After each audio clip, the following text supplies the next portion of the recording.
من الشيطان الرجيم. بسم الله الرحمن الرحيم.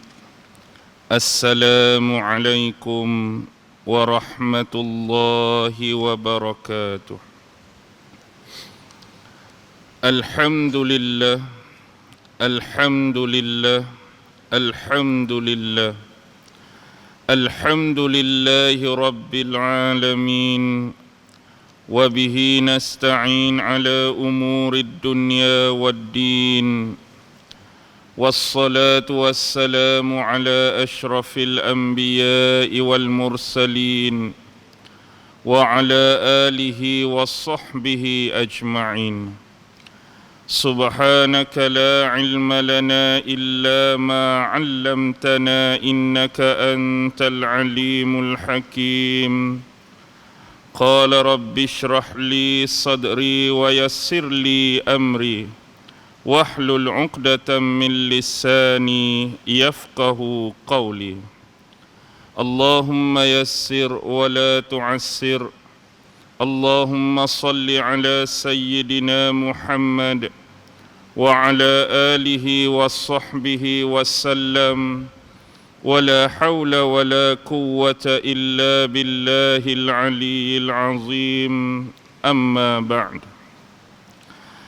Alhamdulillah, syukur kehadrat Allah Subhanahu wa ta'ala kerana dengan limpah kurnia, rahmat, kasih sayang dan inayah daripada Allah Subhanahu wa ta'ala, alhamdulillah, malam ini sekali lagi sama-sama kita dapat dihimpun dan dipertemukan oleh Allah Subhanahu wa ta'ala, dan mudah-mudahan senantiasa diberi petunjuk hidayah daripadanya insya-Allah.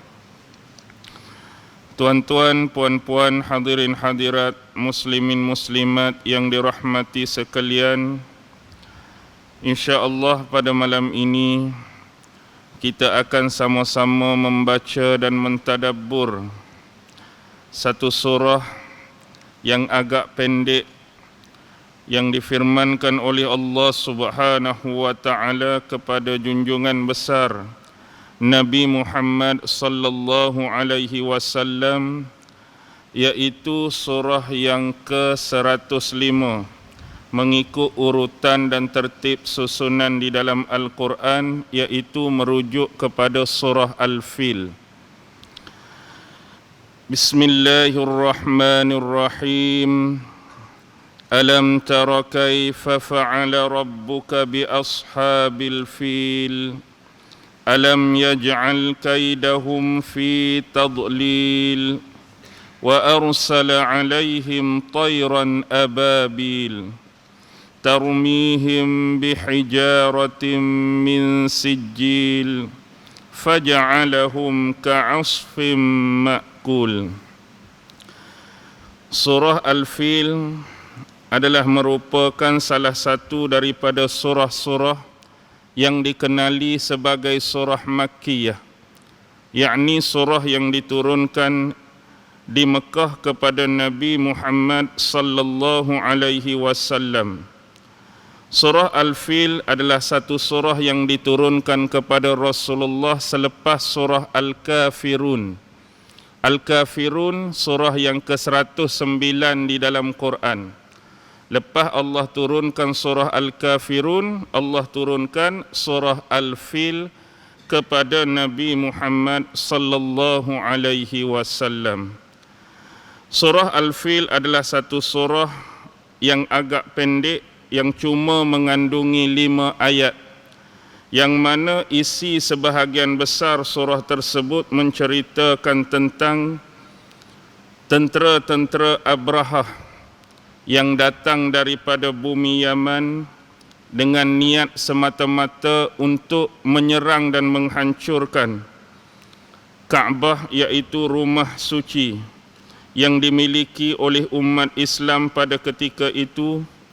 Tetapi rancangan mereka, tipu daya mereka telah dihancur dan dimusnahkan oleh Allah Subhanahu wa ta'ala, yang mana Allah mengirimkan kumpulan burung-burung yang datang secara beramai-ramai, secara berbondong-bondong dengan membawa batu daripada tanah-tanah yang terbakar, lalu menjadikan mereka seperti daun-daun kayu yang dimakan oleh ulat. Apapun, surah Al-Fil ini mengingatkan kita kepada suatu kisah yang mana satu kumpulan ataupun komplot pakatan manusia yang mempunyai niat yang tidak suci, niat yang tidak baik, iaitu nak menghancurkan salah satu rumah Allah, yang mana inilah rumah yang paling mulia, yang paling lama diibadahi oleh manusia di atas muka bumi, iaitu Baitillahil Atiq di Makkah Al-Mukarramah. Kalau kita nak mengambil periwayatan mengenai sejarah kisah kelahiran Nabi Muhammad sallallahu alaihi wasallam, juga ada hubung kait dengan peristiwa ini, yang mana Rasulullah dikatakan dilahirkan pada 12 Rabiul Awal tahun gajah, di mana diambil sempena nama tahun gajah kerana tahun tersebut berlaku peristiwanya serangan tentera-tentera bergajah oleh pakatan Abrahah dan kuncu-kuncunya. Apapun bagaimana signifikasi ataupun implementasi yang kita boleh ambil, sebenarnya ada beberapa riwayat daripada sebuah kitab, iaitu kitab yang bernama Al-Khasa'is. Ada beberapa riwayat dan pandangan daripada Imam Ibnu Abi Dunya, ada pandangan daripada Imam Ibnu Asakir yang mengatakan bahawa peristiwa kelahiran Nabi Muhammad sallallahu alaihi wasallam berlaku 55 hari selepas peristiwa tersebut. Maksudnya secara rumusan, lepas pada tentera Abrahah dihancurkan oleh Allah, 55 hari kemudian berlakulah kelahiran Nabi Muhammad sallallahu alaihi wasallam. Dengan kata lain, secara umum, rumusan yang kita boleh ambil, peristiwa ini berlaku pada bulan Muharram, pertengahan bulan Muharram, dan 55 hari kemudian 12 Rabiul Awal kelahiran Nabi Muhammad sallallahu alaihi wasallam. Jadi bersempena dengan kejadian tersebut, maka tahun kelahiran Nabi Muhammad disebut sebagai tahun gajah. Sebenarnya apa peristiwa awal yang melatari kisah Ashabul Fil ini? Yang paling awal, kisah Ashabul Fil ini juga dimulai dengan ashab yang lain. Dalam Al-Quran banyak disebutkan dengan ashab-ashab. Ada kisah Ashabul Fil macam yang kita nak cerita malam ni, yang selalu kita baca malam Jumaat, yang disunnahkan, Ashabul Kahfi, ada Ashabul Ukhdud, ada Ashabus Sabt, ada Ashabul Ra's, dan ada ashab-ashab yang lain. Tetapi kisah ini dimulai dengan kisah Ashabul Ukhdud. Ashabul Ukhdud, qutila ashabul ukhdud an-nari zatil waqud, di mana berlaku kisah pembantaian Ashabul Ukhdud, iaitu di negeri Himyar yang berada di belah selatan, sekarang ni dalam wilayah negara Yaman. Dahulu ada seorang raja, yang mana raja ini adalah raja yang zalim, yang diberi nama Zu-Nuwas, raja yang memerintah Himyar pada ketika itu. Jadi pada waktu itu ada sebahagian daripada rakyatnya menganut agama Nasrani. Agama Nasrani yang dinisbahkan kepada Nabi Allah Isa alaihi salam. Jadi memandangkan ada sebahagian mereka ni menganut agama Nasrani, maka raja zalim yang bernama Zu-Nuwas ini murka dan marah. Lalu dia hukum mereka semua. Dan ada kejadian mengenai kisah, satu hadis yang panjang mengenai kisah Ghulam tu. Ghulam ni kan orang nak buat macam-macam kat dia, tak mati-mati tu kan.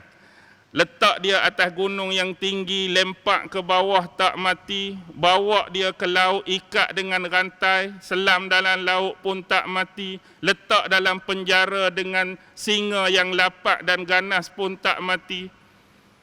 Akhirnya dia kata kat Raja Zunwas, kalau betul-betul nak bunuh dia, kena panah dia kan. Panah betul-betul kena atas dahi tu.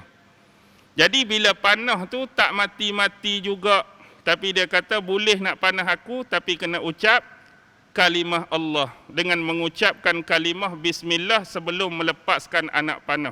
Bila kena tu, meninggallah Ghulam tadi.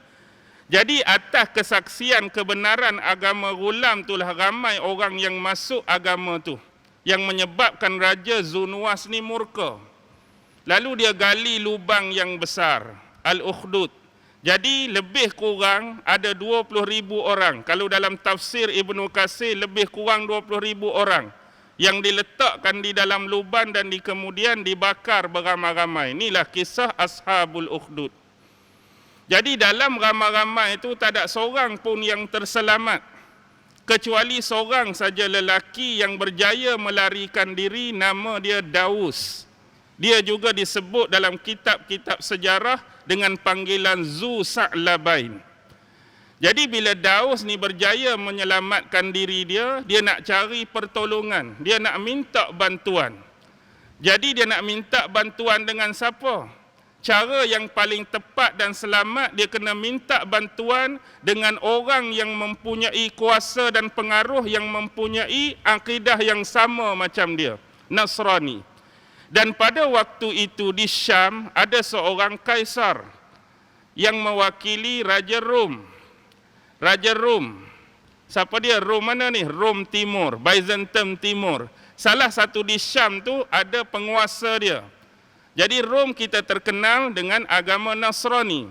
Jadi dia pergi ke Syam bertemu dengan wakil raja tadi. Lalu dia cerita masalah sebenar yang dihadapi oleh penduduk-penduduk di sana, yang mana keimanan mereka kepada agama ni dimurkai oleh pemerintah mereka yang bernama Zunwas, yang akhirnya mereka dizalimi dengan digali lubang dan dibakar beramai-ramai. Yang terselamat dia seorang. Jadi akibat antara Syam dengan Himyar, kalau kita kata Syam dengan Yaman tu terlampau jauh. Jadi wakil Rom tadi ataupun wakil raja tadi, dia nak bagi pertolongan, dia tulis surat. Jadi kamu bawa surat ni pergi jumpa dengan raja ni. Raja ni wilayah dia, teritori dia dekat saja dengan kerajaan kamu. Beza dia ada satu celah lautan di sebelah tu. Siapa beragama Nasrani yang dulu Rasulullah pernah kan minta bantuan dengan dia kan?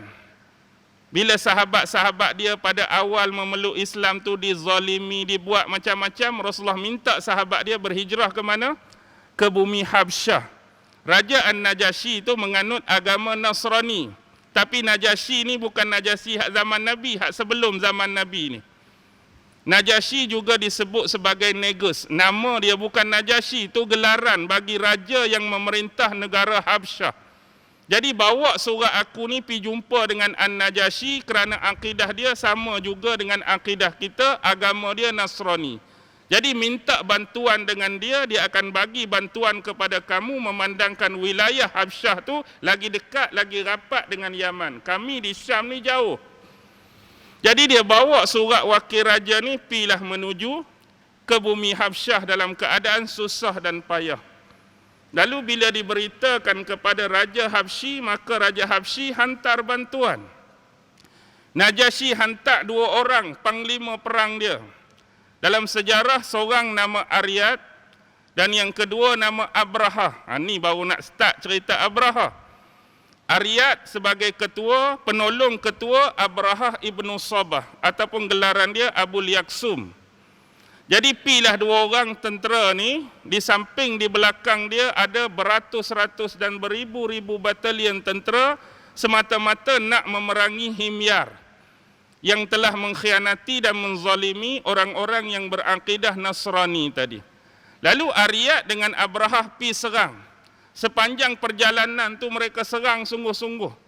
sehingga seluruh kawasan yang dikatakan sebagai Yaman tu dikuasai oleh mereka. Raja Zunwah sendiri, hak bunuh Ashabul Ukhdud tu, lari sampai dia sendiri pun lemah tengah laut. Dia mati dalam keadaan lemas tengah laut. Jadi bila Yaman ni dapat kepada Aryat dengan Abrahah, maka Raja An-Najasyi minta supaya mereka mendirikan kerajaan sendiri. Maksudnya Yaman dah jadi wilayah teritori milik Habsyah daripada jauh, dengan kata lain. Jadi nak menentukan pemerintah tu, sebab ada dua orang jeneral perang, saya cerita ringkas-ringkas nak bagi faham. Jadi seorang nama Aryat, dia juga nak jawatan sebagai pemerintah Yaman yang baru. Abrahah pun nak juga. Biasalah berebut kuasa ni. Jadi dengan kata lain, maka terjadi pertelingkahan, maka tentera hak di belakang mereka berdua juga jadi dua puak. Satu puak yang menyokong Aryat, satu puak lagi yang menyokong Abrahah.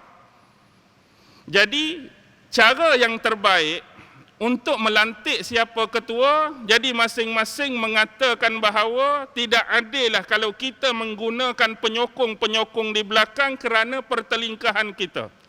Contoh hak nak berebut jadi ketua, nak berebut jadi raja ni kita dua orang. Tapi kalau kita berlawan sama-sama tentera, hak mati tu ramai. Jadi kita tak akan korbankan nyawa mereka sia-sia kerana perebutan jawatan kita ni. Jadi biar kita dua orang saja berlawan. Jadi siapa yang kalah, siapa yang terbunuh, maka dia kalah dan hak menang tu akan jadi pemerintah. Maka berlawanlah antara Aryat dengan Abrahah. Cara dia, ada riwayat menyebut di belakang mereka tu digali lubang. Maksudnya tak boleh nak lari dah lah. Kalau kalah pun, kalau dia nak lari, kena jatuh dalam lubang tu. Maksudnya kena berperang sampai kalah atau sampai terbunuh. Jadi duk perang-perang dua orang ni, ada kesempatan Aryat ni, dia berjaya libah pedang dia tu kena sebahagian apa? Kena sebahagian hidung dan bibir mulut Abrahah. Sebab itulah Abrahah ada juga menggelar Abrahah Al-Ashram, Abrahah yang rompong. Rompong tu kerana terputus sebahagian hidung dengan bibir mulut dia. Dalam keadaan Abrahah terhoyong hayang itulah, ada seorang maula dia, pembantu dia nama Atudah.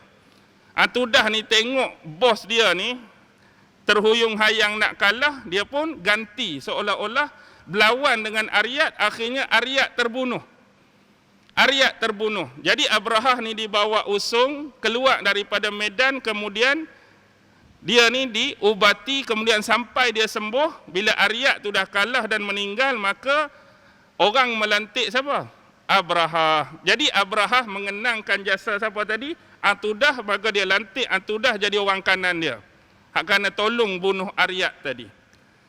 Jadi ringkas cerita, dia pun duduklah memerintah Yaman. Sehingga terjadilah peristiwa bila mana sampai berita kepada dia yang pada masa-masa tertentu setiap tahun dia nampak segenap manusia daripada penjuru dunia. Hak mari belah timur, hak mari belah barat, hak mari belah utara. Lebih jelas pada dia, orang-orang hak duduk di Yaman pun pi juga tempat tu. Jadi dia tanya ketua-ketua dia, hantar perisik, aku ni nak tahu. Sebab apa orang keluar pada waktu-waktu tertentu ni, mereka nak pi mana ramai-ramai ni. Jadi ringkas cerita sampai kepada dia, mereka ni ada satu ritual, ada satu ibadah. Tiap-tiap tahun mereka akan pi ke satu tempat nama Makkah. Di situ ada satu rumah yang dikatakan rumah yang suci, rumah yang mulia sejak zaman Nabi-Nabi dan Rasul terdahulu. Jadi memandangkan hal tersebut, dia rasa tertarik. Dan kalau boleh dia nak tukar haluan, ritual dan ibadah tu, biar orang tak pi ke Makkah, tapi orang mari buat ibadah tu di Yaman. Jadi dia nak create, dia nak reka satu Kaabah baru di Yaman ni, biar orang tiap-tiap tahun tak pi Makkah, tapi mari ikut Yaman. Jadi dia buatlah satu Kaabah diberi nama Qulais. Orang-orang Arab panggil Qulais. Qulais ni diambil daripada sebenarnya Qolan Suah. Qolan Suah. Budak-budak mengaji bahasa Arab, apa dia Qolan Suah? Songkok kan? Qolan Suah ni songkok. Qolan Suah tu songkok. Pasal apa dikatakan songkok? Sebab bangunan yang pada masa tu dibina Abrahah tu antara bangunan yang tinggi. Yang menyebabkan tinggi dia, bila orang lalu, orang tengok tu, bila orang dongok tu, jatuh songkok. Maksudnya kita nak tengok pun lagu tu tak sampai jatuh. Tiba-tiba tengok ni, oh tinggi tu, tinggi berdegang jatuh. Jadi itulah dipanggil sebagai Qalansuah dan orang Arab sebut sebagai Kulais. Jadi ada yang kata ditatah dengan emas, ada kata ditatah dengan permata-permata, cantik, hebat, gah sungguh. Dan ada juga sebahagian orang-orang Arab menggelarkan Kaabah ni sebagai Kaabah Yamaniyah dan Kaabah di Mekah tu sebagai Kaabah Syamiyah. Ada gelaran, hak ni Kaabah Yamaniyah, hak tu Kaabah Syamiyah. Jadi mengharapkan, lepas tu buat cantik-cantik tapi orang mai tak? Buat haji kat sini, orang tetap tak mai juga. Bukan tempat dia pun, buat lagi cantik, lagi tinggi pun, siapa nak pergi buat haji kat situ kan? Siapa nak pergi buat haji kat situ? Kecuali sekarang ni ada juga orang buat Kaabah tempat lain, geng depa lah dia buat haji kat situ pun. Tak payah sebut lah, tuan-tuan pun tahu kan? Dia buat Kaabah dia sendiri, dia pakat lingkung situ lah. Dia kata buat haji kat tempat dia tu jauh lebih tinggi fadilat dia, tinggi pahala dia daripada buat haji di Mekah. Jadi bila tak mai ni timbul perasaan apa?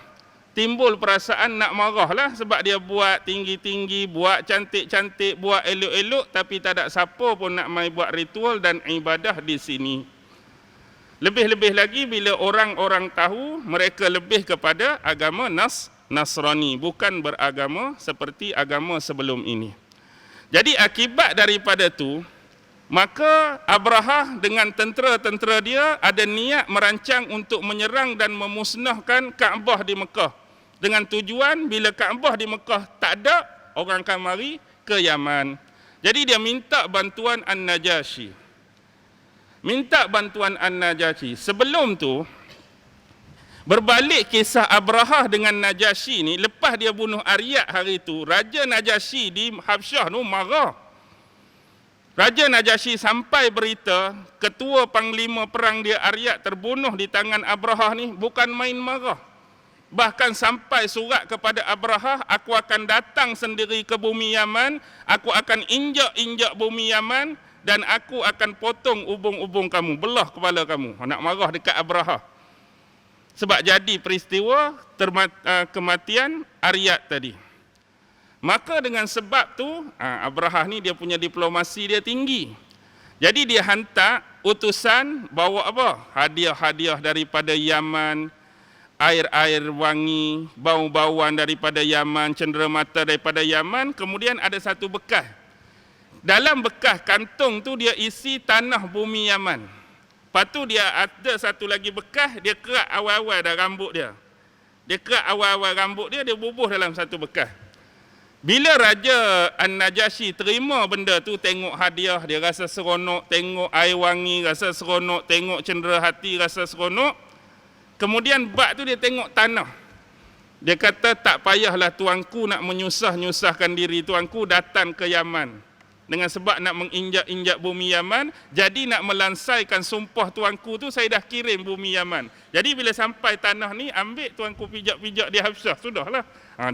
Dia buat nak bagi kendok kawan tu nak marah tu kan. Dan satu lagi hak kata nak belah ubung-ubung saya hantar dah. Rambut-rambut saya ni, tuanku nak buat macam mana pun buatlah. Jadi kawan ni pun jadi redalah kemarahan dia. Jadi ni kes lain pula, bila dia minta bantuan maka dihantarlah gajah-gajah daripada Habsyah. Hantar gajah daripada Habsyah yang paling besar tu nama dia Mahmud kan dalam sejarah. Hak Abrahah naik tu nama dia Mahmud. Ada riwayat, dua riwayat. Ada kata hantar 8 ekor, ada kata hantar 12 ekor. Jadi tak kira lah hak mana yang dikatakan tentera bergajah ni sebab adanya gajah-gajah tadi. Biarlah jumlah dia 8 ke jumlah dia 12. Jadi bila dah sampai gajah-gajah ni, persiapan pun dilakukan. Dan ada satu peristiwa lain sebenarnya. Orang-orang yang ada di Yaman tu, hak selalu pi ke Kaabah di Mekah ni, bila dengar berita, dengar cerita yang Abrahah nak serang ni, mereka pi buat onar dekat Kaabah Abrahah tu. Ada kata sampai pi buang najis dalam tu, ada kata sampai pi bakar sehingga sebahagian tu terbakar, ada sampai pi pecah-pecah. Kerana mereka tahu niat Abrahah nak serang Mekah tu, jadi mereka buat benda ni awal-awal dekat Kaabah Abrahah. Jadi bila Abrahah nak bertolak tu, antara tentangan paling awal daripada masyarakat di Yaman sendiri ialah daripada Zunafar. Zunafar ni nama orang, satu pimpinan di Yaman yang nak memberontak, nak lawan. Dengan kata lain, bukan lawan nak menjatuhkan, lawan nak mencegah daripada Abrahah pi serang Kaabah. Jadi akhirnya lawan punya lawan, kalahlah Zunafar ni, kalah. Jadi dia ampunkan kesalahan Zunafar, dia tak bunuh Zunafar, tapi dia bawa sekali Zunafar pi Mekah. Jadi sampai di tengah jalan, ringkas-ringkas. Oh, berhenti syak dulu kan? Amri? Go on. Tak apalah, go on sebab ada minta suruh berhenti azan. Tak apa. Sampai di tengah jalan, mereka melewati satu Bani Khas'am. Bani Khas'am ni penduduk dia agak ramai. Jadi penduduk Khas'am pun antara penduduk yang penduduk dia ni buat haji di Mekah. Mereka juga lawan seperti Zunafar, dipimpin oleh Nufail bin Habib Al-Khas'ami. Jadi Nufail bin Habib ni kumpul orang dia lawan dengan Abrahah. Jadi berlawan ni, nak kata ramai tak ramai, tempoh Abrahah kena stay sini hampir 2 bulan. Bukan main-main. Nak bagi kalah kumpulan Bani Khas'am yang dipimpin Nufail bin Habib ni hampir 2 bulan. Maksudnya ramai jumlah dia. Tapi kalah juga, menang Abrahah. Jadi Abrahah ampunkan Nufail tadi, dia ambil sama seperti Zunafar, sebab jalan nak pergi ke Mekah, mereka tak tahu. Jadi tugas dia, aku ampunkan kamu, Nufail, kamu tunjuk jalan nak pergi ke Mekah kot mana. Jadi Nufail kena jadi penunjuk jalan. Jadi pi, akhirnya sampailah mereka, ringkas cerita di Taif lah, senang. Taif tu antara satu tempat yang Nabi pernah berdakwah dulu kan. Sampai di Taif mereka masuk lagi ke arah dalam. Di sinilah ada satu tempat, ada orang sebut Maghmas, ada orang sebut Mughammas. Dia yang jadi khilaf tempat ni, tempat serangan burung-burung ababil sama ada di Mughammas ataupun antara Mina dengan Muzdalifah ada satu wadi. Di sinilah disebut sebagai Wadi Muhassir. Jadi khilaf, ada orang kata serangan burung ababil tu terhadap tentera bergajah di antara Mina dengan Muzdalifah, Wadi Muhassir, satu lagi Taif dengan Qamra. Masuk ke dalam ke Taif, sebelum sampai di Qamra ada satu tempat nama Mughammas. Jadi memang paling awal mereka sampai di Taif, sampai di Mughammas mereka berhenti di situ. Kerana di situ mereka menemui penduduk-penduduknya adalah penduduk-penduduk Taif masa tu, mereka adalah penyembah berhala. Orang Taif ni memang orang Taif ni memang terkenal dengan penyembahan berhala. Antara berhala mereka yang paling utama ialah Al-Lata. Jadi mereka bimbang sekiranya kalau mereka melawan dan menentang perjalanan Abrahah, kampung mereka pula kena serang, berhala mereka pun hancur lebur, kena musnah. Jadi mereka bermuka-muka, seolah-olah melayan dan menyambut kedatangan Abrahah. Jadi Abrahah stay di situ buat sementara. Jadi terselamatlah kampung mereka dan terselamatlah berhala-berhala mereka daripada dimusnahkan oleh Abrahah dan tentera dia. Lalu nak menunjukkan mengampu mereka ni, mereka utus seorang lelaki nama Abu Rigal. Abu Rigal ni diutuskan teman siapa? Teman Abrahah dengan tentera dia, sampailah ke kota Mekah bila mereka nak musnahkan Kaabah kelak. Bila tuan-tuan baca tentang Abu Rigal ni, ada satu hadis daripada Musnad Imam Ahmad kan, yang Nabi dengan sahabat berjalan, yang mana mereka melewati satu kawasan yang dikatakan apa? Tempat apa tu? Nabi kata jangan berhenti, yang sampai Nabi pun tudung kepala dia. Tempat Allah musibahkan, balakan kaum Samud dulu, kaum Nabi Saleh kan. Kaum Nabi Saleh yang Nabi cerita unta tu datang daripada laluan ni, unta tu balik laluan ni, kemudian unta tu dibunuh. Lepas tu kaitan dengan laluan-laluan ni, ada Nabi sebut di belakanglah hadis tu, begitu jugalah dengan Abu Rigal. Kerana dia membantu Abraha ni, dia lalu laluan ni, dia pun lingkup juga. Tu jangan jadi seperti Abu Rigal. Okey, nampak Baik. Di situ mereka ambil sesuatu. Okey, kita berhenti. Alhamdulillah. Baik, kita kembali kepada kisah Abraha tadi. Sebenarnya di Mughammas ni ada suatu peristiwa terjadi, kerana di Mughammas ni juga adalah salah satu kawasan pengembalaan unta-unta kebanyakan masyarakat di Mekah. Termasuk antara unta yang digembalakan pada masa itu ialah unta wali kota Mekah pada masa itu, iaitu datuk kepada Nabi Muhammad sallallahu alaihi wasallam, iaitu Abdul Muttalib bin Hashim. Jadi jumlah unta Abdul Muttalib yang digembalakan menurut riwayat ada 200 ekor. Jadi masa tu Abraha memerintahkan komandan perang dia yang bernama Al-Aswad bin Bangsud untuk menangkap ternakan-ternakan yang digembalakan, termasuk yang ditangkap tu adalah 200 ekor unta milik Abdul Muttalib. Jadi semua dikumpul sebagai harta rampasan. Jadi kemudian dia mengutuskan seorang lagi, komandan dia yang bernama Hanattah Al-Himyari, supaya pi mendapatkan pemimpin yang paling dihormati. Kerana sebelum dia serang ni, dia tak boleh. Adab dan etika perang ni, kita nak serang tempat orang pun dia ada budi bicara, kena panggil orang yang yang dihormati, yang kira orang dengar cakap dia, panggil dia, kita bincang dulu. Jadi pilah Hanattah tadi Al-Himyari dengan Abu Rigal mendapatkan pemimpin yang dimaksudkan. Tak ada orang lain lah, iaitu Tok Nabi Abdul Muttalib. Jadi bila Abdul Muttalib ni dibawa ke Mughammas di hadapan Abraha, jadi Abraha tanya dia, apa permintaan terakhir dia sebelum kami ni musnahkan Kaabah kamu? Ringkas-ringkas lah. Jadi dia kata, aku kemari ni tak ada tujuan lain, iaitu aku nak kamu pulangkan balik, kembalikan kepunyaan aku. Ni hak peribadi aku, iaitu 200 ekor unta aku, hak kamu ambil tu. Jadi tu yang aku minta dengan kamu. Dia kata tu je. Kamu minta dengan aku supaya aku mengembalikan semula rampasan unta hak 200 ekor. Kenapa kamu tak minta supaya aku tak serang Kaabah kamu?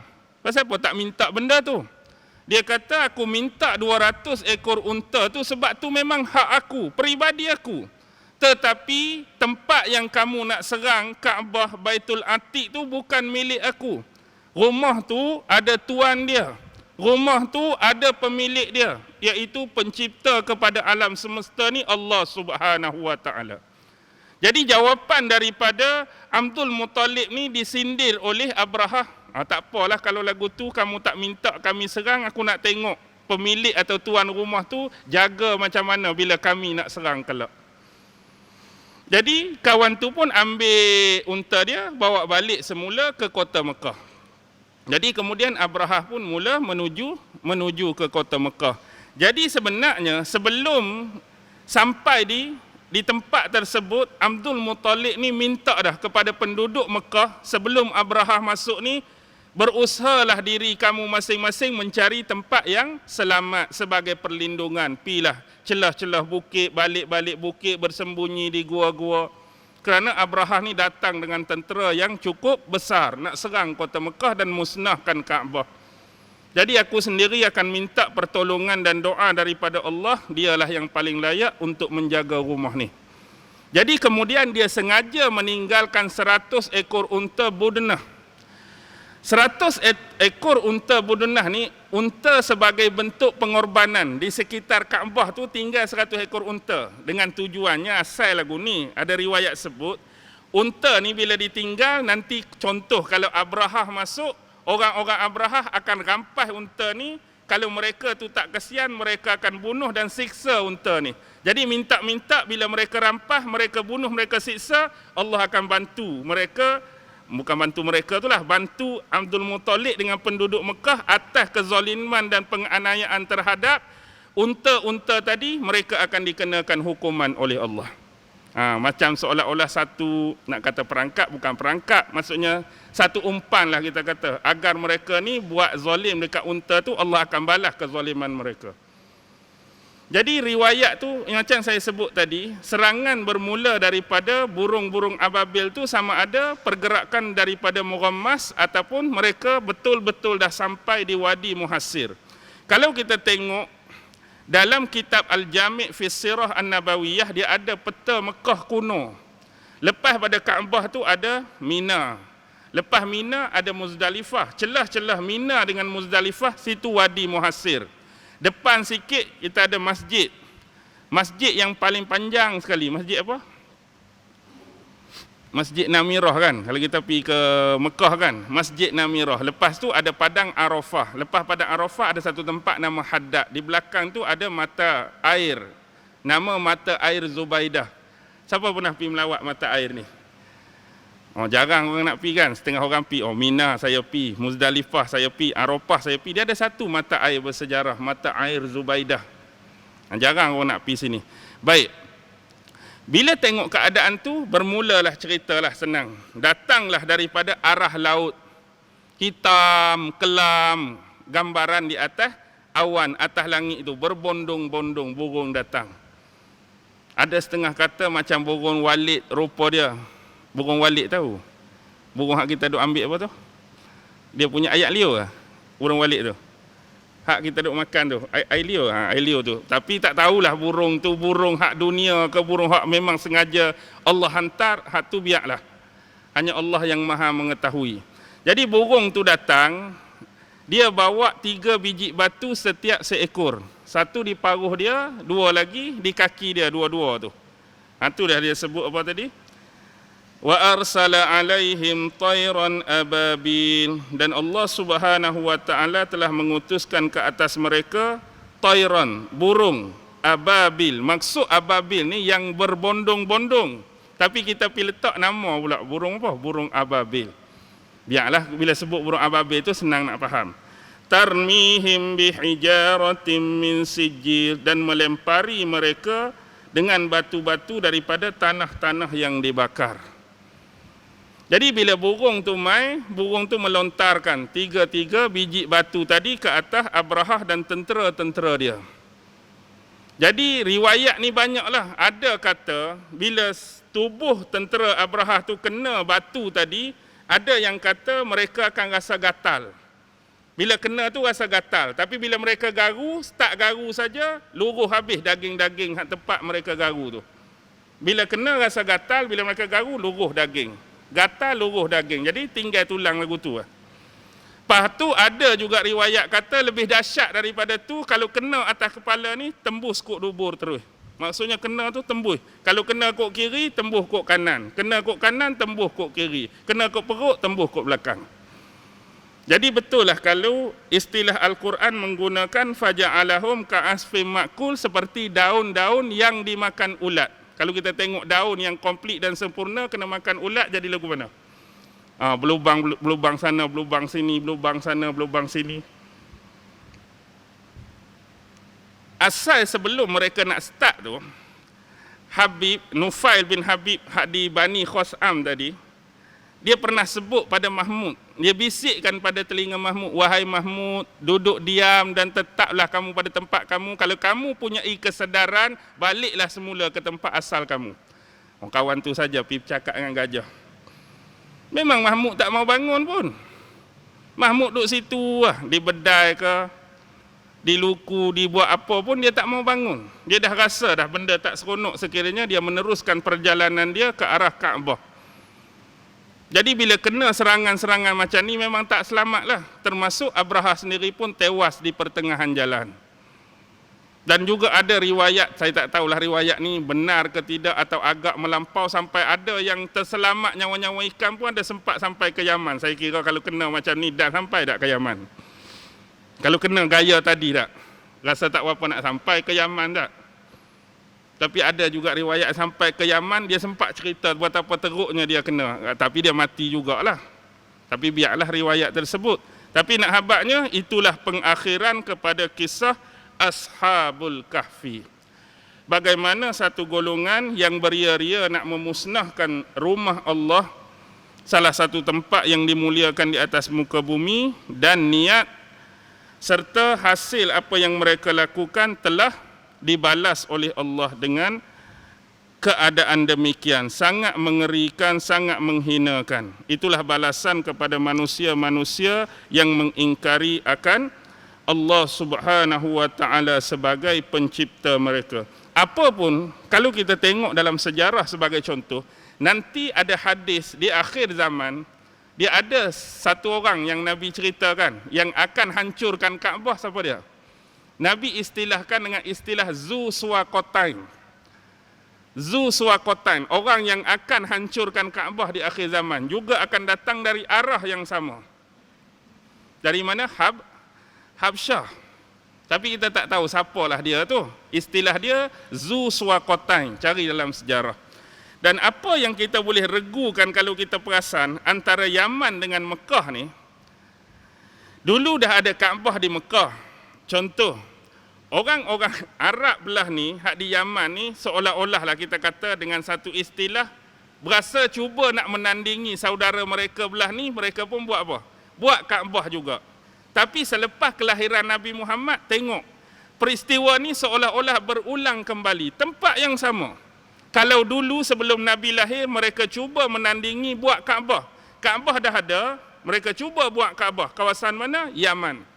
Tapi bila Nabi lahir, sebagai Nabi dan Rasul di Mekah, yang paling banyak jadi Nabi palsu kawasan mana? Musailamah Al-Kazzab ke, Aswa Al-Hansi ke, Tulaiha ke, kawasan yang sama. Kawasan yang sama, kawasan ni ya. Oh, ada Kaabah dulu, dia nak buat Kaabah lain. Ada Nabi dan Rasul, oh, kita pun nak jadi Nabi juga. Kawasan sama. Mungkin ada sesuatu yang kita boleh cungkil, kita ambil ibrah daripada suasana ni. Tapi inilah hakikat dia. Dalam hadis akhir zaman pun Nabi sebut tentang, carilah tuan-tuan, tentang Zu Suwakotain tu. Seorang lelaki yang akan menghancur dan membinasakan Kaabah di akhir zaman. Yang mempunyai apa dia? Dia punya ciri dan sifat dia, kaki dia kurus dan tinggi, style-style orang Afrika lah. Tapi tak tahu dia siapa. Kita dan kedak masa tu, wallahu alam. Tapi itulah nama, itulah sifat, itulah ciri yang diceritakan oleh Nabi Muhammad sallallahu alaihi wasallam. Apapun lihat kepada Kaabah hari ini, kita tengok suasana yang berlaku, makin panas, makin genting, makin dekat. Jadi, alhamdulillah hari ini kita masih lagi ada kesempatan. Dengan kata lain, masih lagi dikatakan dalam zon aman. Siapa-siapa yang punya keinginan untuk buat umrah atau buat haji, pilah. Waktu-waktu yang masih lagi Allah bagi keamanan pada kita. Sampai satu masa memang bila akan berlaku darurat. Darurat masa tu, bila darurat tu jadi wajib ke tak wajib lagi? Jadi tak jatuh wajib lah pada masa tu, sehingga boleh mencelakakan mungkin nyawa, boleh mencelakakan harta, boleh membinasakan diri dan tubuh badan. Maka bila pengisytiharan darurat berlaku, maka kewajipan itu terangkat. Selama mana kewajipan itu terangkat, wallahu alam. Adakah bila darurah tu akan datang lagi keamanan lain, atau darurah tu akan berterusan? Itu semua di dalam ilmu dan takdir Allah Subhanahu wa ta'ala. Apapun berkaitan dengan ayat yang ringkas yang kita baca malam ini, sekurang-kurangnya dapat memberi kesedaran, memberi kefahaman kepada kita apa kisah sebenarnya yang berlaku berkaitan dengan Ashabul Fil ini.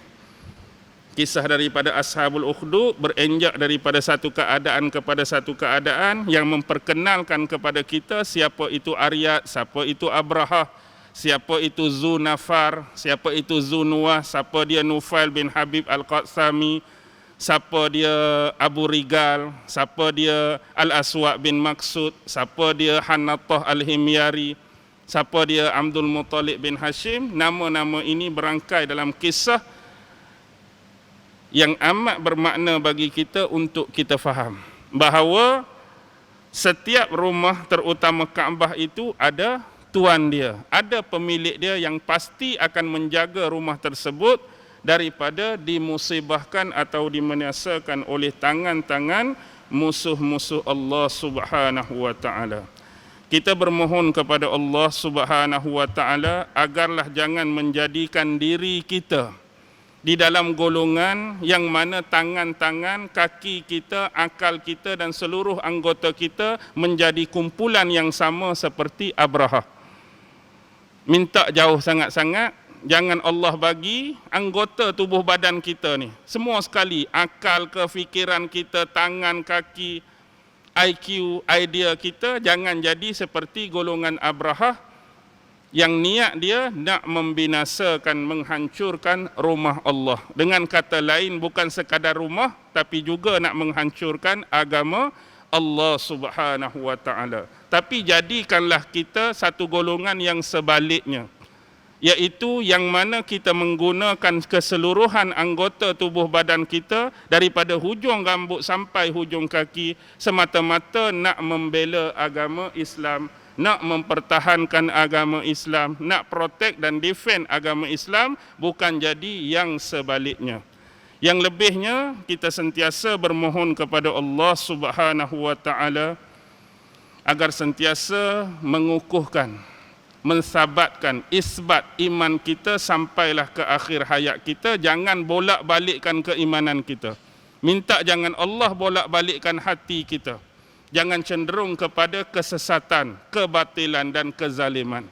Moga-moga terus kekal bersama keimanan sampai akhir hayat kita dengan ucapan keramat, asyhadu an la ilaha illallah wa asyhadu anna Muhammadar Rasulullah. Yang baik tetap datang daripada Allah, yang lemah dan kurang datang dari diri saya sendiri. Akhir kalam, wabillahi taufiq wal hidayah. Wassalamualaikum warahmatullahi ta'ala wabarakatuh. A'udzu billahi minasy syaithanir rajim. Bismillahirrahmanir rahim. Allahumma innaka ta'lam anna hadhil quluba qad ijtama'at 'ala mahabbatik waltaqat 'ala ta'atik wa tawahhadat 'ala da'watik wa ta'ahadat 'ala nusrati syari'atik. فوسق اللهم رابطتها وأدم ودها واهدها سبلها واملأها بنورك الذي لا يخبو واشرح صدورها بفيض الإيمان بك وجميل التوكل عليك وأحيها بمعرفتك وأمتها على الشهادة في سبيلك إنك نعم المولى ونعم النصير وصلى الله على سيدنا محمد وعلى آله وصحبه وسلم. سبحان ربك رب العزة عما يصفون وسلام على المرسلين والحمد لله رب العالمين. الله أكبر. الله.